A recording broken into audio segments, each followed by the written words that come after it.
مساء الخير على اجمل متابعين في الدنيا، يا رب تكونوا بالف خير. النهارده جايه لكم بشقه جديده كده في الاسكان الاجتماعي. هتطلعوا منها بافكار حلوه، وصاحبتها فرشها فرش جميل وذوقها جميل في التشطيبات. احنا هنا كده في البلكونه. انا هجيب لكم بقى ايه التصوير من اول البلكونه، ونطلع بقى على الريسبشن وبقيه الشقه. هي حاطه كده ستاره في البلكونه، وعلت السور بتاع البلكونه بحديد، علشان طبعا اكيد عندها اطفال او كده يعني. بتورينا كده المكان من تحت زي ما انتوا شايفين كده، بيبقى دي تنسيق الشقق بتاع الاسكان الاجتماعي، بحيث ان مفيش الجار يبقى جارح جاره والكلام ده كله. وحاطه كده نجيله في الارض، وحاطه كرسيين وترابيزه كده في البلكونه، شكلهم جميل جدا، ومقفله كده بالستاير زي ما انتوا شايفين. بجد عامله فرش وتنسيقات حلوه قوي، هتطلعوا بافكار حلوه يا جماعه من الشقه دي. انا على قد ما اقدر بحاول ان انا اديكوا افكار لفرش شقق الاسكان الاجتماعي. عند كده البلكونه هي حاطه كده انتريه، شكله جميل جدا ومنسقاه بطريقه حلوه. وفي دخلة الباب حاطه بوفيه باتنين نيش بسفره بست كراسي، منسقاهم بطريقه جميله جدا زي ما انتوا شايفين كده يا جماعه. ذوقها في الفرش جميل، وعامله الوان فاتحه، وعامله الستاير بلون الانتريه، وفتح الغرفه الاولى على الريسبشن. وفي كده عمود يا جماعه زي ما انتوا شايفين، هي عاملاه كده بطريقه ديكوريه عشان ممنوع ان احنا نشيل اي عمود من العواميد اللي في الشقق او نلعب في القمر. فهي عاملاه كده بطريقه حلوه، وحاطه كده عليه ديكورات وحاجات شكلها جميل جدا زي ما انتوا شايفين. بجد يا جماعة من أجمل الشقق اللي شفتها في الإسكان الاجتماعي، من التوضيب للتشطيب للتنسيق. فعاملاها في منتهى الجمال، ومشطبة كده تشطيبات حلوة قوي قوي زي ما انتوا شايفين. هي بتقول ان العمود ده ما كانش ينفع يعني يشتال وكده، علشان ما ينفعش نلعب في اساسات العمارة. وعاملة جبسن بورد في السقف شكله جميل جدا، ومنسقاه بطريقة حلوة، وعاملة فيه ليدات وعاملة فيه سبوتات، فشكله جميل جدا.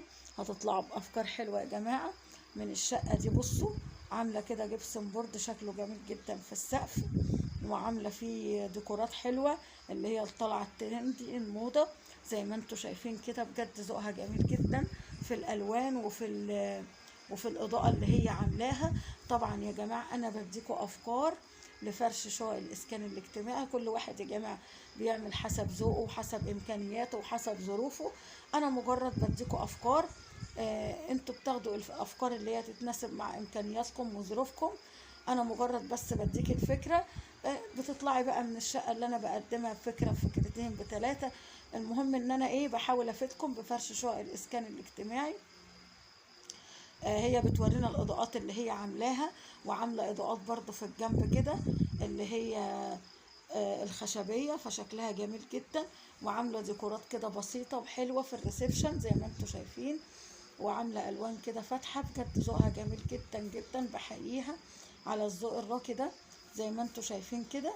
بس ما تنسوش بقى يا جماعه الدعم، اللايك بتاعي والشير والاشتراك في القناه، واللي ما اشتركش بقى يشترك يا جماعه، عشان القناه بجد هتكبر بيكم وبكل المتابعين اللي بيتابعوني. ويا رب الفيديوهات اللي انا بقدمها بخصوص شقق الاسكان الاجتماعي تكون مفيده ليكم على القناه. وان شاء الله يا جماعه هقدم لكم شقق اكتر واكتر باذن الله، ونستمر مع بعض ان شاء الله عشان تستفيدوا من فرش شقق الاسكان الاجتماعي. هي بتورينا كده الاضاءات بتاعه الريسبشن اللي هي عاملاها في الجبسن بورد، شكلها جميل جدا، وعامله سبوتات وعامله كده حاجات جميله جدا يا جماعه زي ما انتوا شايفين. انتوا ممكن تلاقوني برغي كتير، بس بحاول اجيب لكم ادق التفاصيل عشان تستفيدوا من الافكار اللي هي عاملاها. هي فاتحه بقى الغرفه دي كده من على الطرقه وعلى الريسبشن زي ما انتوا شايفين كده، وعامله بقى الليدات دي اللي هي في الحيطه شكلها جميل جدا وطالعه ترند وجميله. هي عامله الغرفه دي ليفنج يا جماعه زي ما انتوا شايفين، وعامله كده سبوتات شكلها جميل جدا. وبجد بجد شابوه ليها يعني. عامله حاجات حلوه قوي وديكورات حلوه في السقف. في ناس ممكن تقول دي حاجات كتيره او زيطه او كده، كل واحد يا جماعه حسب ذوقه وحسب اللي بيحبه. انا مجرد بس بديكوا افكار كده للديكورات اللي هي عاملاها والفرش والكلام ده كله. وكل واحد يا جماعة بيعمل حسب اللي بيحبه وحسب ذوقه. هي مزودة كده فيش طبعا عشان الاسبوتات والاضاءات زي ما انتوا شايفين كده. يعني ايه، انا عايزاكم تبقوا كده ايه صبورين معايا في الفيديو عشان هي بتورينا كل التفاصيل. وعامله ديكورات كده على الحيطه شكلها جميل جدا جدا بلون ساده برضو بلون الحيطه، مش عامله الوان مختلفه او اي حاجه، هي عامله الوان كده كلها فاتحه، اللون اللي هو زي تقريبا سن الفيل او كده الفاتح. ودي بقى غرفه الليفنج، عامله فيها ركنه كده كبيره شكلها جميل جدا جدا وذوقها حلو قوي، اللون اللي هو الزهري. وعامله ستاره كده على الشباك فشكلها جميل زي ما انتوا شايفين كده. وعامله حيطه كده ديكوريه شكلها برضو جميل.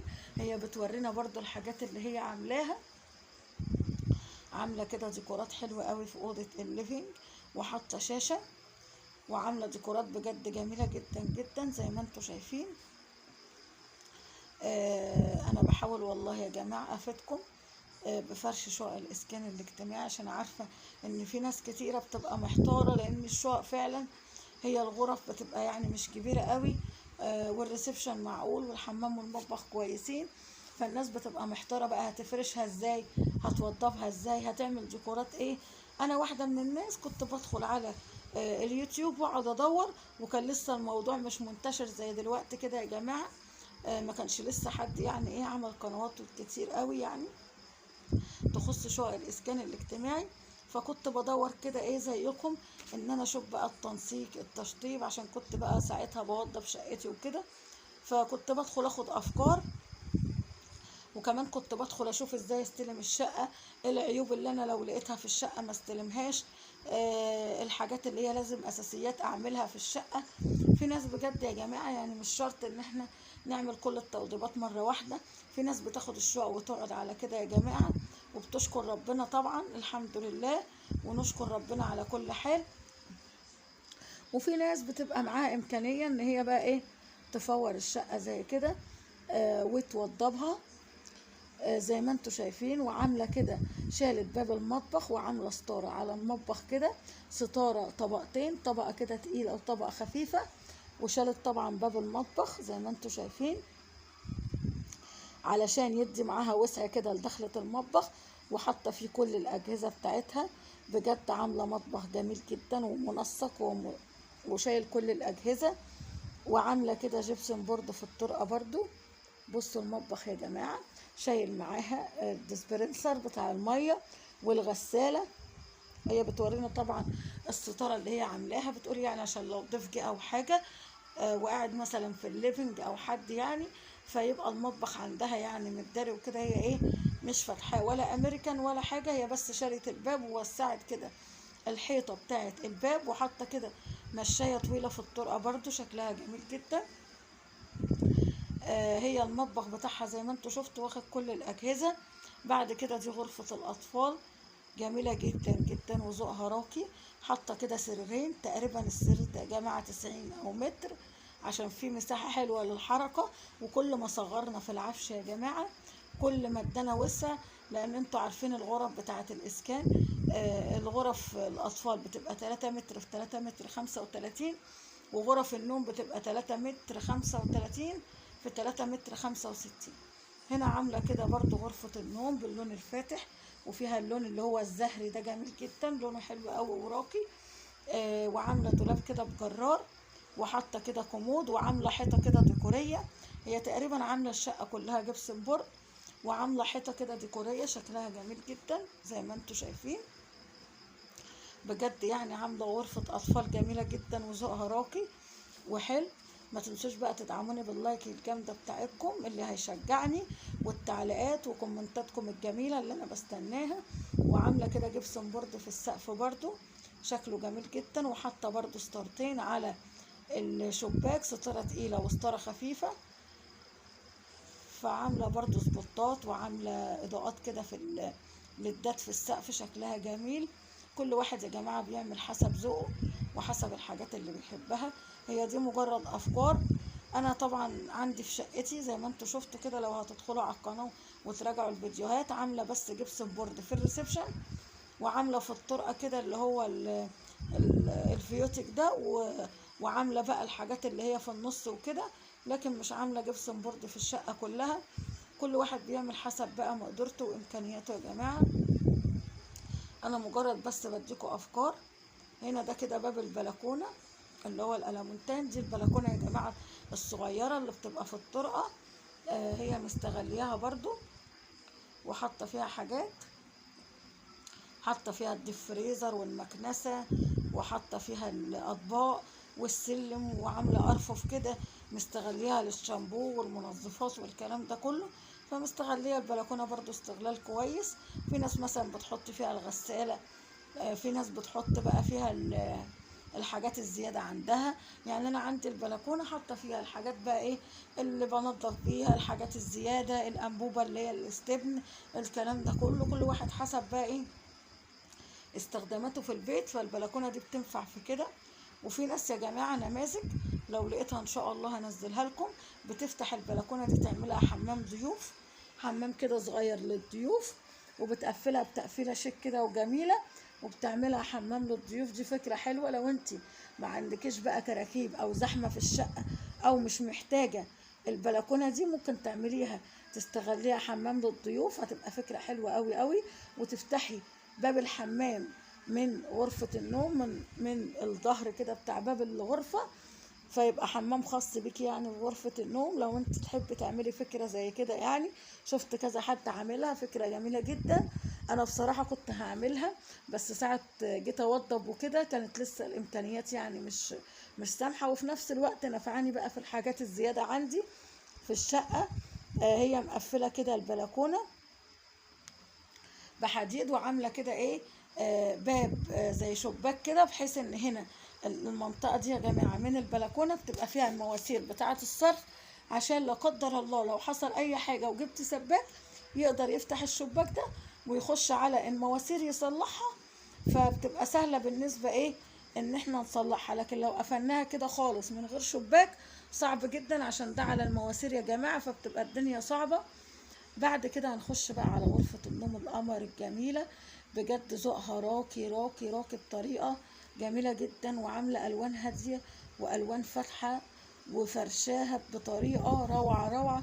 ممكن تاخدوا برضو أفكار من الفرش بتاعها.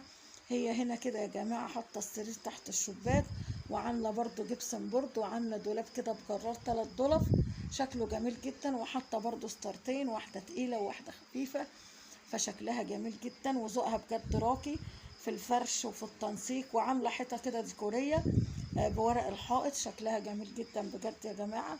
بصراحه من اجمل الشقق اللي انا نزلت شقق كتير طبعا على القناه، وادخلوا لو عايزين تاخدوا افكار من الشقق عندي على القناه بتاعه الاسكان الاجتماعي، منزله النموذجين. بس بجد ذوقها راقي جدا وجميل زي ما انتم شايفين، وعامله الوان حلوه. في ناس بتحب الالوان الفواتح اللي هي الابيضات والبيجات والحاجات الفاتحه.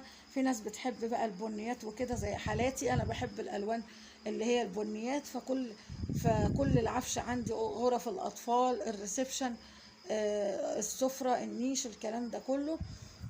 في ناس بقى بتحب كده الذوق ده الوان فاتحه. هنا عامله كده تسريحه شكلها جميل جدا، وضلفه كده تبع التسريحه، بجد ذوقها جميل جدا. وعندها مساحه كويسه للحركه زي ما انتم شايفين. وعامله الحيطه اللي هي الديكوريه دي اللي بورق الحائط، شكلها برضو جميل جدا وتحفه. وعامله بقى الجبسن بورد في الشقه كلها يا جماعه. بس انا مجرد بديكوا افكار، كل واحد بيعمل حسب امكانياته. هي اكيد امكانياتها مثلا ساعدتها ان هي تعمل جبسن بورد في الشقه كلها. في ناس تانية بتيجي والله يا جماعه تقعد كده على الشقه زي ما هي، مش بتعمل اي تشطيبات او حاجه، بتظبط بس السباكه زي ما قلت لكم، لان السباكه مش تمام، بتبقى ايه مش مظبوطه وخربانه. فاحنا بنحاول ان احنا ايه نظبطها، وبيقعدوا على كده. وفي ناس بقى ايه برضو بتشطب وبتوضب على قدها برضو. في ناس بتفور بقى ايه بتفور الشقة خالص من السيراميك للسباكة لكل حاجة، طبعا على حسب امكانياتكم يا جماعة. كل واحد بيعمل حسب مقدرته، وحسب طبعا الاذواق والالوان اللي بيحبها. بجد من الشقق الجميلة زي ما انتم شايفين كده. ذوق اوضة النوم برضو راقي وحلو، وعامله فيها ديكورات برضو جميله وهاديه كده، وعامله تقريبا الشقه كلها موحده الالوان بتاعتها. بص دي كده تبع التسريح، حاطه فيها الميك اب والحاجات بقى بتاعتها، فبرضو شكلها جميل ومش واخده مساحه على فكره، وفكره جميله جدا جدا. لو اي حد عايز يعملها ممكن تعمليها عند نجار، تاخديها كده لقط شاشه وتعمليها عند النجار. بتبقى جميله جدا ومش واخده مساحه في الغرفه، وعامله كده التسريحه باضاءات كده شكلها جميل زي ما انتوا شايفين. بجد يا جماعه انتوا هتطلعوا من الشقه دي بافكار حلوه قوي قوي قوي زي ما انتوا شايفين. هي كده طلعت بقى على الريسبشن تاني زي ما احنا شايفين كده.